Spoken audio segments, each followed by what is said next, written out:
tusaba Mayiga tuwe muganda waffe era twagala tumulabeko era tugenda kugenda Mengo tukusaba president tewabaawo okutukuba emiggo tewabaawo olutalo lwonna tusaba tugende tubanje muganda waffe mu bulungi guno omulanga ngukubira abaganda kabaka yatugamba mwegendereze abo abalowooza nti baagala obwakabaka era ababwogerera ebirungi byokka ebiwoomerera mu bisigo Oweekitiibwa Charles Peter Mayiga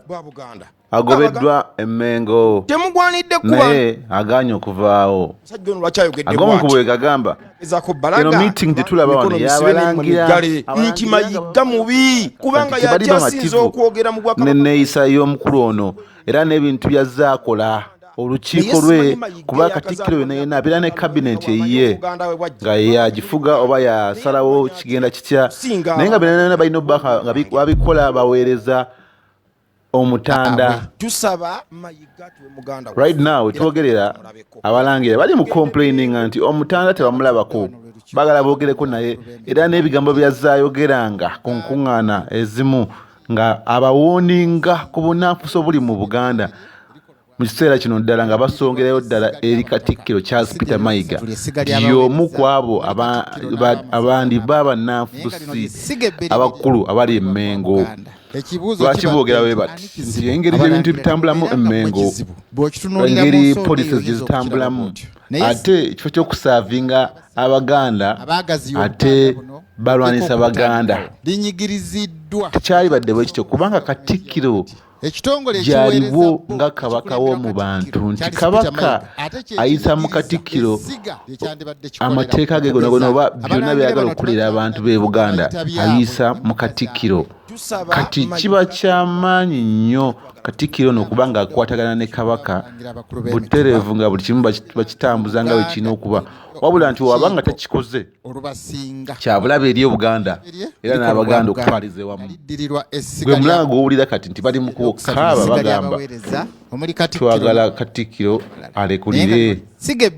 tetumanyi but from the sources tulabyeko ez'enjawulo batulaga nti Katikkiro banga lye lyaggwako dda e Mengo naye sigalina ekintu bwe kiti nti right now bwe twogerera nti Charles Peter Mayiga yeewangulidde ddala record okuba nti ye Katikkiro akyasinze okusaavinga Obuganda bukyanga Kabaka Ronald Mwenda Mutebi owokubiri atuula ku Namulondo bakyalina bifo bye bayita byabwe lwaki twogera bwe tutyo nti yayingira mu Bakatikkiro omwaka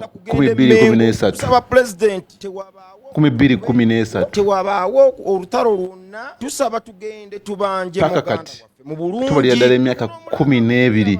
kabaka yatugamba mwegendereze omuntu yandibadde nga agezaako okumwenkana era ababwogerera ebirungi Joseph Mulyanyamuli Ssemwogerere bwa Buganda bannanga Abaganda Joseph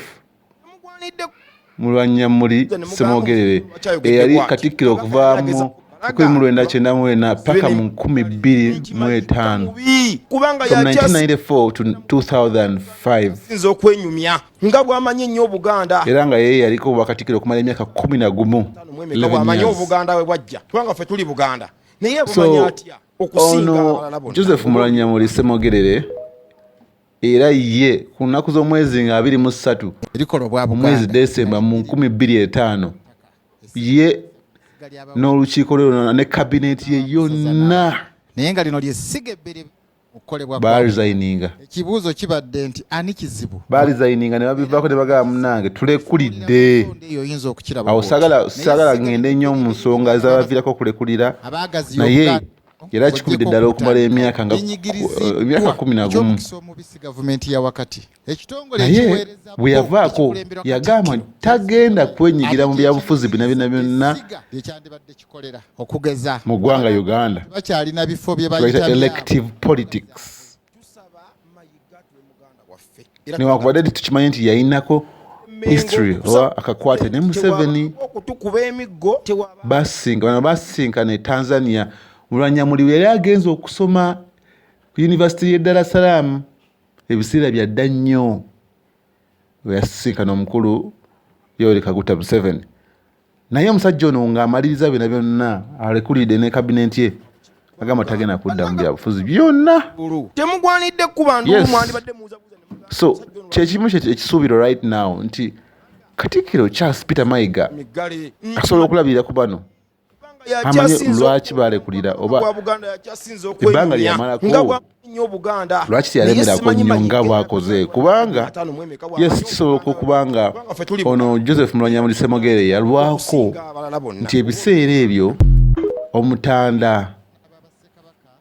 yali yakajja nga yakajja atuzibwe ku Namulondo mukisa omubisi gavumenti ya wakati so nga alina okusetting up ebintu ebisinga abisetting up bulungi yes oba kabaka butambula buti nayo buti ebisigala tetuyinza bimanya right now mpozi nga tumaze okukola deep research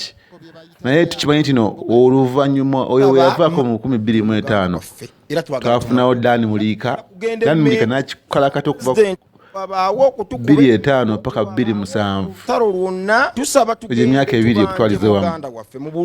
era yakola bulungi teyashiwakanyamu Dani Muliika teyalwako myaka ebiri Emmanuel Ndawula naye najja n'ayingirawo n'akikuba okuba ku 2007 paka 2008 bwa Buganda bannanga abaganda ogwo mwaka gumu sibe kiri mwandibadde muzabuza ne mugamba Emmanuel Ndawula naye najja n'akyusibwa oluvannyuma lw'omwaka gumu njagala mwetegereze patani eno nti bazze bakyuka kumukumu nga ekinene nnyo myaka ebiri myaka esatu myaka ena okujjako oluvannyuma lwa Emmanuel Ndawula ne kujjako John Baptist wa Lusimbi nawe gwe mujjukira naye najja kuva mu 2008 n'akuba 2008 paka 2009 paka 2010 najja n'akikulukuta paka 2013 gye emyaka emeka emyaka 5 kutwalize wamu wabula John Baptist wa Lusimbi naye najja n'agibwako kati ewano omukulu Charles Peter Mayiga bwe yayingirawo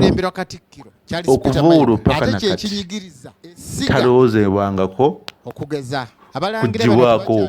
ekibuzo kiri nti tebalowoozangako kumuggyako bamugobako n'agaanirako kugenda emmengo akyalemezaamu wakati gomukuba mangi ate n'obulamu bwa Kabaka tukimanyi nti buli mu matigga bbanga eriyiseeko awo abadde mulwadde simanyi ate alaje ate bamu bagamba butwa bintu bingi tebitegerekeka naye nga byonna bigenda mu maaso mu Buganda kiri mu Buganda abantu babbibwa amataka bagobererwa ku mataka biki there is a lot ebigenda mu maaso mu Buganda naye ate ng'amaaso agasinga tugatunuuliza Katikkiro Charles Peter Mayiga so ekyebuzibwa nti Charles Peter Mayiga ekyokuva ku bwa Katikkiro akirowoozaako ki ebiwoomeranga mu bisi gw'enjuki be baagala okumalawo bwakabaka bwa Buganda bannanga Abaganda mwakuba enduulu temugwanidde kuba nduulu mwandibadde muzabuza ne mugamba omusajja ono lwaki ayogedde bw'atyo Kabaka yali agezaako balaga kubanga emikono misibe n'emimwa miggale nti Mayiga mubi kubanga yakyasinze okwogera mu bwakabaka bwa Buganda yakyasinze okwenyumya nga bw'amanyi nnyo Buganda kituufu boogera nti bamugobye agobeddwa lwaki alemezaamu alina bakolera nti bamugambye sigalako ogusa ensonga zaffe eriyo olukiiko oba Kabaka buwambe that's what we want to understand because abasajja abalangira kwebaviirayo ne bajja ne boogera ebintu nga bino Katikkiro n'abali kutya wadde kiba kiraga kinene nnyo kiraga nti ddala waliwo ekigenda mu maaso ekitagatta ate nga balina okukiggusa nabo kubanga ekika kyabwe kibaddeyo ebbanga n'ebbanga ebiseera bingi kyakatandika juzi wano so gokuvaayo n'ogamba nti bannange nze Katikkiro kuva 2013 kati ngenda kukyusa ebintu tekisoboka tekijja kubaawo kubanga obwakabaka bwa Buganda buluddewo emyaka n'emyaka mingi nga n'abamu tebanaba nakulowooza bakuzaalibwa right now amaaso gali ku lutimbe twagala tumanye biggweerawa bino ki ekigenda okuddako kinaggwa kitya guno omwaka nagwo guli wano gwa 13 nga Katikkiro Charles Peter Mayiga manya gwa 12 nga Charles Peter Mayiga akyali ku bwa Katikkiro anaagumalako naye era kwata omulala oba tibaagala obwakabaka ajja kukyusibwa musigale nga mwekuumidde ku Director Van Crash DVC Updates nabasuubiza okuba kati ngamba leetera information eri exclusive analytical information nga tu analyzing ensonga ffenna tumanye kiki ekigenda mu maaso mu ggwanga Uganda kubanga ekisinga okunyiga bannayuganda era ekisinza okuba nga kitulemeza mu mbeera gye tuli mu ssaawa zino is lack of information and lack of information eno evaawa nti abatono abali mu buyinza obutuwa information babawa ekiweebwayo oba kyebayita enguzi ne balekera okutuwa information entuufu abatufiidinga information enfu kyebayita misinformation tunalwanyisa ekintu kya information okubanga entuufu yetuuka ku bantu etalimu kyekubira ojja kulaba nga eggwanga Uganda linunulwa okuva mu mikono gy'abakyamu. Mwebale kwekumira ku DVC bagala nnyo. Tewabaawo okutukuba emiggo, tewabaawo olutalo lwonna, tusaba tugende tubanje muganda waffe mu bulungi. Guno omulanga ngukubira Abaganda. Kabaka yatugamba mwegendereze abo abalowooza nti baagala obwakabaka era ababwogerera ebirungi byokka ebiwoomeranga mu bisigo enjuki be baagala okumalawo obwakabaka bwa Buganda. Bannanga Abaganda mwakuba enduulu, temugwanidde kuba nduulu, mwandibadde muuzabuuza ne mugamba omusajja ono lwaki ayogedde bw'atyo. Kabaka yali agezaako balaga kubanga emikono misibe n'emimwa miggale nti Mayiga mubi kubanga yakyasinza okwogera mu bwakabaka bwa Buganda, yakyasinza okwenyumya nga bw'amanyi ennyo Obuganda. Era abatudde wano lwe lukiiko lw'abalangira abakulu b'emituba. Kyesisuubira nti mu Buganda eriyo olukiiko olubasinga kuba lino ly'essiga ebbereberye erikola obwa Buganda nga liddirirwa essiga ly'abataka. Essiga eryokusatu ly'essiga ly'abaweereza omuli Katikkiro n'ab'amasaza n'abalala. Naye nga lino ly'essiga ebbereberye mu kukolebwa kwa Buganda. Ekibuuzo kibadde nti ani kizibu? Abalangira temubeeranga mmwe kizibu. Bw'okitunuulira mu nsonda eyo oyinza okukiraba bw'otyo. Naye essiga lino ebbereberye be baana b'Abassekabaka abaagaziya Obuganda buno ng'oggyeko okubutandikawo linyigiriziddwa eky'omukisa omubisi gavumenti ya wakati. Ekitongole ekiweereza bo ekikulemberwa Katikkiro Charles Peter Mayiga ate kyekinyigiriza essiga lyekyandibadde kikolera okugeza abalangira bano tebakyalina bifo bye bayita byabwe embuga zaabwe. Tusaba Mayiga tuwe muganda waffe era twagala tumulabeko era tugenda kugenda Mengo. Tukusaba President tewabaawo okutukuba emiggo, tewabaawo olutalo lwonna, tusaba tugende tubanje muganda waffe mu bulungi.